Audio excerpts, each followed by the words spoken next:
Continuamos siguiendo a Jesús en el Evangelio de Marcos.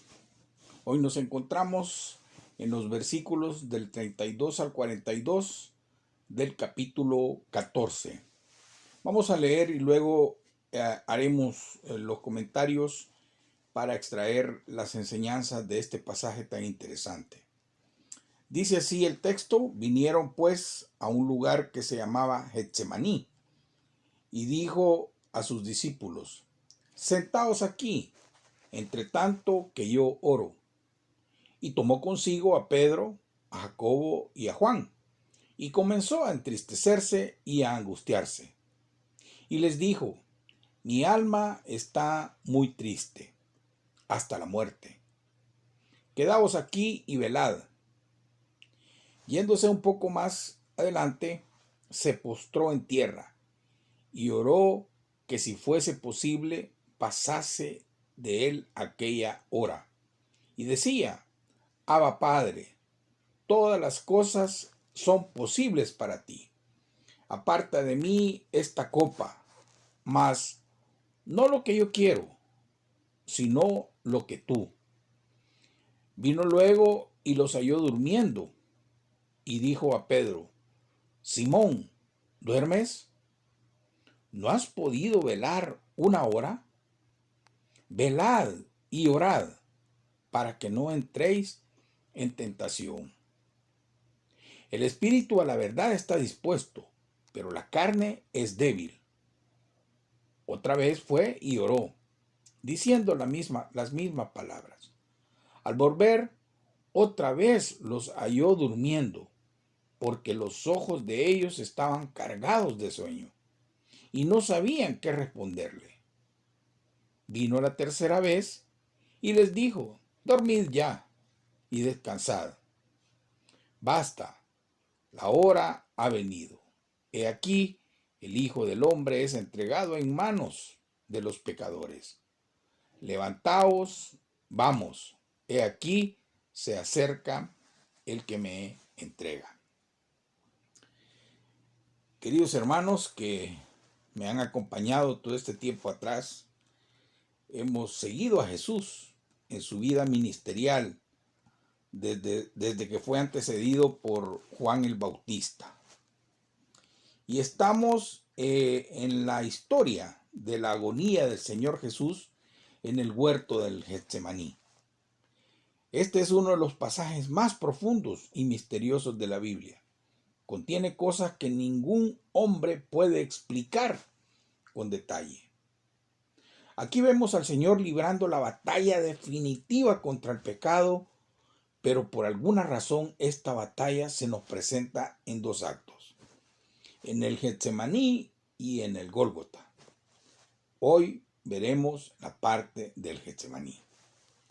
Algunos estudiosos del tema les lleva a la siguiente pregunta: ¿por qué fue necesario pasar por el Getsemaní? ¿No se podía haber evitado un episodio tan doloroso de su vida? Pero a lo largo de estos estudios veremos que fue en Getsemaní donde el Señor tomó la decisión de ir a la cruz, mientras que en el Calvario fue donde la concretizó.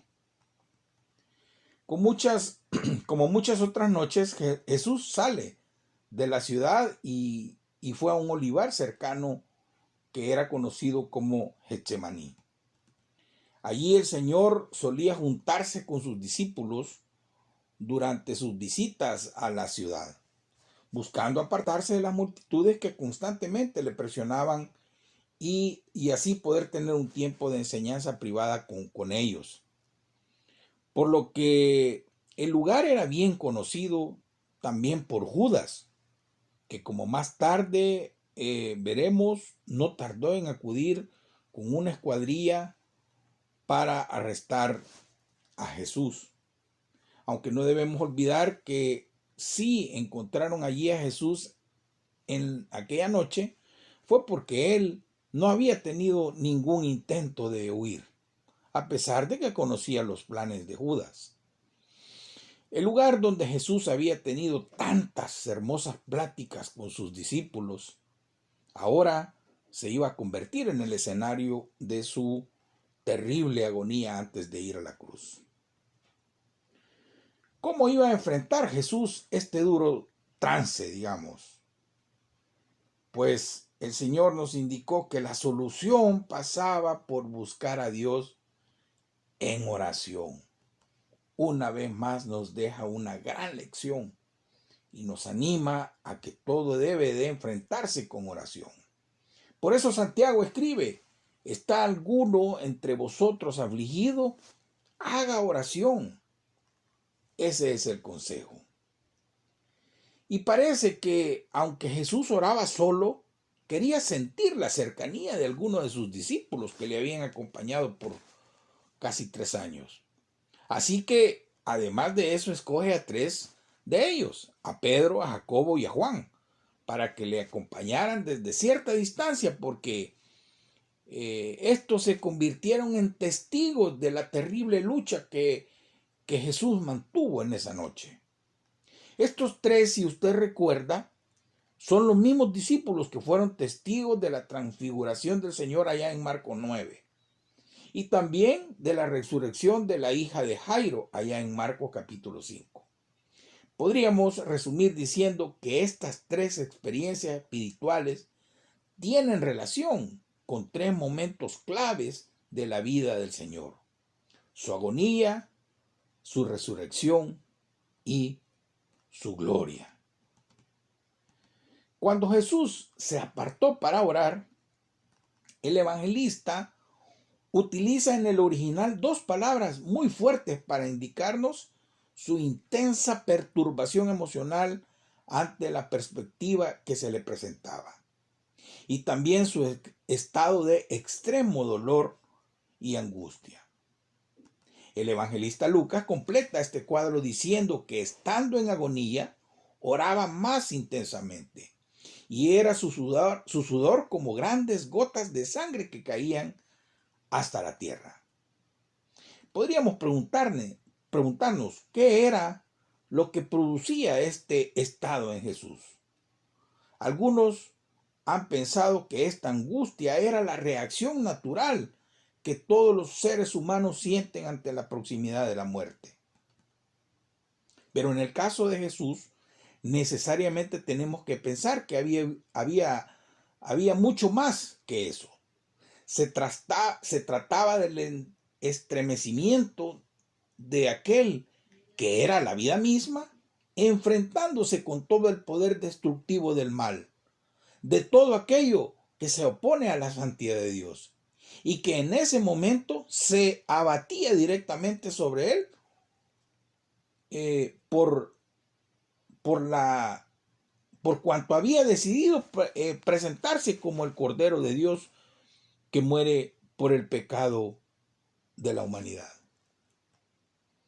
Y por cuanto era el Hijo de Dios, podía ver con extrema claridad toda la suciedad del mal que venía sobre él. Y por supuesto, para su naturaleza completamente santa y pura, el tener que enfrentarse con el pecado de toda la humanidad producía un dolor que es imposible de expresar con palabras. En realidad, lo que estamos presenciando aquí es el choque frontal entre la luz y las tinieblas, entre la vida y la muerte. Pablo les recordaba a los hermanos en Corinto: al que no conoció pecado, por nosotros lo hizo pecado, para que nosotros fuésemos hechos justicia de Dios en él. Cuando les dice: mi alma está muy triste hasta la muerte, solo podemos entender la causa de la tristeza mortal de Jesús si nos damos cuenta de que no se trataba únicamente de la angustia ante la muerte que los seres humanos atravesamos al final de nuestros días. No, en su caso era una muerte diferente. Él no moriría como consecuencia de sus propios pecados, ya que no los tenía, sino que él moriría en sustitución de los pecados, el suyo y el mío, cargando en ese momento la maldad también de toda la humanidad.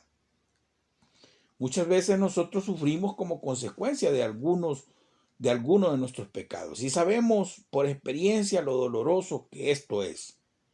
Pero, ¿qué sería para el Señor sufrir de forma condensada por todos los pecados de los hombres? No hay duda que nunca nadie ha experimentado un dolor y amargura semejante, y en esos momentos que pasaba, su santa humanidad fue oprimida y agobiada hasta lo sumo. El terrible sufrimiento que tuvo que pasar un ser santo e inocente como Jesús, al tener que cargar sobre sí la culpabilidad acumulada de toda la humanidad. Pero había otro aspecto unido a este, que todavía tenía que producirle mayor agonía, y era el hecho de que cuando fuera colgado en la cruz, quedaría bajo la maldición de Dios, mientras toda la santa ira del juez justo recaía sobre él. Cristo nos redimió de la maldición de la ley, hecho por nosotros maldición, porque escrito está: maldito todo el que es colgado de un madero. Gálatas 3:13. De alguna manera inexplicable para nosotros, cuando llegó el momento de la cruz, la relación de Jesús con Dios sería interrumpida. No podemos imaginarnos lo que este hecho tuvo que haber significado para Jesús, cuando el mayor deleite de su vida era la comunión con el Padre Celestial. Así que cuando intentamos sondear en estos misterios, tenemos que reconocer que nunca podremos comprenderlos en toda su intensidad. Y en la medida en que pobremente podemos entender algo, quedamos sobrecogidos ante la magnitud de todos estos hechos. Pero en cualquier caso, hay ciertas lecciones prácticas que sí deberían quedar grabadas en nuestros corazones. Una es que viendo la impresión que nuestros pecados produjeron en Jesús, esto nos debería llevar a ser mucho más sensibles y a tener siempre un temor reverente para no pecar más. Además, consideramos también que para Jesús pudiera decir a sus discípulos que no se turbe vuestro corazón. Él mismo tuvo que sufrir la angustia y la aflicción. Algo más a considerar es que Jesús, cuando se apartó para orar, hizo un llamamiento a sus discípulos para que velaran. Esto no era la primera vez que les exhortaba, puesto que cuando les había anunciado su segunda venida, y lo estudiamos hace dos semanas, ya les había dicho que permanecieran con esa actitud. Ahora vuelve a hacerlo, aunque con mayor urgencia debido a los acontecimientos que inmediatamente iban a ocurrir. Nosotros también debemos recibir esa exhortación apremiante a velar. La somnolencia nos ha alcanzado a nosotros en la actualidad y no lo debemos olvidar, que dejar de velar abre la puerta al poder del mal en nuestras vidas. Los efectos de esta somnolencia los podemos ver en la callosidad, digamos así, del alma, que pierde la sensibilidad frente al pecado en nuestras vidas y el poder del mal en el mundo. Nos deja anestesiados, ignorantes, indiferentes y tranquilos frente al mal. Todo ese mal que nos está rodeando, pensando que en el fondo no es tan grave. Pero esta falta de sensibilidad, esta falta de vigilancia, tanto por lo que se refiere a la cercanía de la segunda venida de Cristo como al poder amenazador del mal, otorga un poder en el mundo al maligno. Dice que los discípulos se quedaron a cierta distancia de Jesús, desde donde podrían verle y escucharle. El evangelista nos dice que el Señor cayó rostro en tierra. La postura que él adoptó para orar expresaba su total sumisión a la voluntad de Dios. La escena no deja de sorprendernos. Recordamos que hace unos días antes había descendido cabalgando desde ese mismo monte en un desfile real, aclamado justamente como rey. Sin embargo, ahora el contraste es total. El rey está de rodillas, rostro en tierra, sufriendo una angustia indescriptible. ¿Por qué este cambio tan drástico de actitud? Para entenderlo, tenemos que recordar que cuando Jesús entró en Jerusalén, se encontró con la ciudad en manos de rebeldes y el mismo templo estaba infectado de ladrones. La pregunta entonces era, ¿cómo podrían esas personas rebeldes ser salvados y restaurados a la obediencia y a la adoración a Dios? Evidentemente no lo conseguiría montado sobre una cabalgadura real por las calles de Jerusalén. Nunca la pompa y la ceremonia han conseguido convertir a un rebelde en un santo. Si alguna vez él podría llevar a Jerusalén, Israel y el mundo a la obediencia, tendría que ser necesariamente porque él mismo comenzara por obedecer a Dios aquí mismo en la tierra. Así que el rey se arrodilló, dispuesto a obedecer por amor a su Dios y también a toda la raza humana. No había otro camino. Romanos 5:19 nos recuerda, porque así como por la desobediencia de un hombre los muchos fueron constituidos pecadores, así también por la obediencia de uno los muchos serán constituidos. Pero veamos la interpretación que hace Hebreos de este pasaje. Dice así Hebreos capítulo 5, versículos 7 al 10. Y Cristo en los días de su carne, ofreciendo ruegos y súplicas con gran clamor y lágrimas al que le podría librar de la muerte, fue oído a causa de su temor reverente. Y aunque era hijo, por lo que padeció, aprendió la obediencia. Y habiendo sido perfeccionado, vino a ser autor de eterna salvación para todos los que le obedecen, y fue declarado por Dios sumo sacerdote según la orden de Melquisedec. En el contexto de la cita, el autor de Hebreos está razonando acerca de lo imprescindible que es para los hombres pecadores tener un sumo sacerdote que interceda por ellos ante Dios. Por supuesto, aquellos que ocuparon esta posición en el Antiguo Testamento eran hombres débiles. Y por eso el autor nos va a decir que en el cumplimiento de los tiempos, Dios constituyó a su propio Hijo como sumo sacerdote. Los sufrimientos de Cristo después de su encarnación fueron reales. Él conoció auténticamente el hambre, el cansancio, sufrió el dolor de la deslealtad y la intolerancia, la incomprensión y la injusticia, la decepción de ver intereses creados en sus seguidores más cercanos y la traición o la cobardía de otros. Sufrió la agonía indescriptible de la cruz, que de alguna manera nos queda reflejada en sus momentos de oración previos al Getsemaní.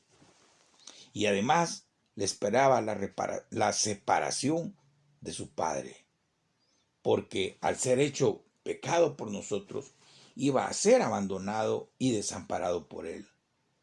Sin duda, esto no podemos llegar a entenderlo plenamente.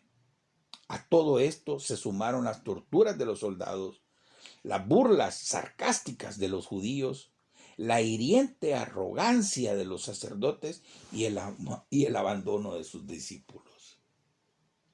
Cristo aprendió que la obediencia a Dios trae sufrimientos en un mundo caído. Nosotros ya lo hemos experimentado muchas veces. Cuando determinamos ser fieles al Señor y obedecerle, ¿cuál es la consecuencia? La oposición de los familiares, los amigos que ante lo que ellos perciben como fanatismo religioso, el desprecio de los compañeros, amigos, porque nos ven indiferentes, y en el peor de los casos, la persecución política. Muchas veces las consecuencias de la fidelidad al Señor es la burla, la crítica, la oposición o el insulto. Pero en medio de todas estas circunstancias, el Señor Jesús es nuestro sumo sacerdote, que nos entiende, porque Él mismo también ofreció ruegos y súplicas con gran clamor y lágrimas, por lo cual es poderoso para ministrarnos como fiel sumo sacerdote. Él ahora puede socorrernos en nuestro peregrinaje por la vida, en el cual muchas veces nuestra determinación de abrazar el camino de Dios nos involucrará en el sufrimiento y también en la persecución. Finalmente, el autor de Hebreos, nos dice que fue oído a causa de su temor reverente. A primera vista, la afirmación nos puede sorprender, porque los evangelios parecen que dicen lo contrario. Él pedía al Padre, si es posible, pase de mí esta copa. Y el Padre no intervino para impedir que la bebiese, pero sus oraciones sí fueron respondidas. La noche del sufrimiento fue seguida por la mañana de la resurrección y la vindicación que Dios hizo de su fe.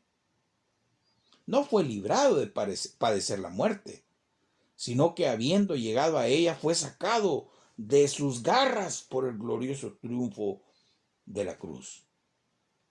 Finalmente, la exhortación de Jesús a velar y orar debe estar presente constantemente en nosotros como la única forma real de vencer las tentaciones. No nos engañemos. No hay ningún poder en nosotros mismos que nos haga inmunes a los ataques del enemigo. Por esta razón, queridos hermanos, cada cristiano debe estar permanentemente en un estado de vigilancia y oración, desde el momento de su conversión hasta el día de ir delante del Señor. Pedro entendió finalmente la lección y él mismo exhorta en su carta, en la primera carta, cuando dice: mas el fin de todas las cosas se acerca. Sed pues sobrios y velad en oración. Que tenga una bendecida semana. Nos encontramos el próximo lunes, si el Señor nos lo permite.